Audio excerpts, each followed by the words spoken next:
Combine Left 4 Dead with Point Break, and you have PayDay the Heist from Sony Online Entertainment. A 4-player online experience, PayDay casts you as a bank robber and sends you out on capers with your silenced pistol and your pals. But is pulling this job worth your $20? Well, it depends on how much you mind figuring things out for yourself.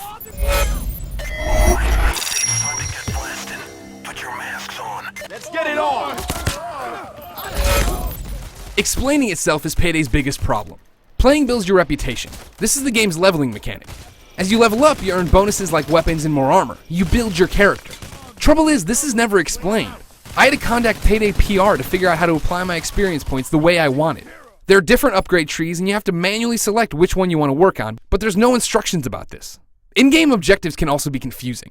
Every time I played with new people, they'd wonder how long we had to wait for a fire to burn or defend a helicopter because the game doesn't give you any sort of timer. You're just left to accomplish the task at hand. While realistic, these processes tend to take a while and can lead to people getting bored or wondering if they've done something wrong. Still, PayDay is a pretty game. It's a bit simplistic with hard edges and some clipping, but I enjoyed the way cityscapes sparkled, the cleanliness of the banks, and the diversity in the game's 6 locations. You're not just robbing bank after bank. You're freeing convicts, stealing panic rooms, and more.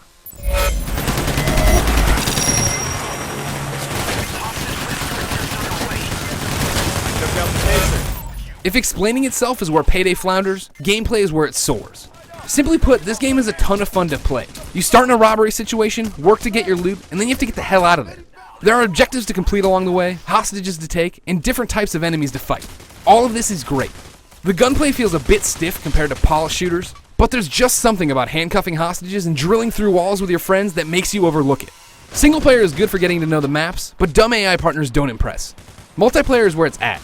Having 3 friends join you quickly turns into a coordinated effort of yelling about security cameras, planting explosives, and covering entrances. Once you figure out the leveling system, you can diversify your team. Maybe you need more medic bags than ammo bags, or shotguns rather than Uzis. Experienced players will have built their characters out to have advantages others won't.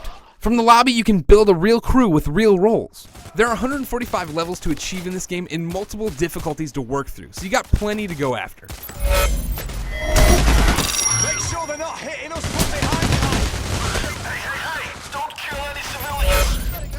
PayDay the Heist is a fun game that's rough around the edges. Your computer-controlled partners and enemies are a bit brain-dead, the gunplay isn't fluid, and players will have to figure out a lot of stuff for themselves. But get past all of that, and you're in for a fun multiplayer experience. If you're thinking of robbing banks, don't.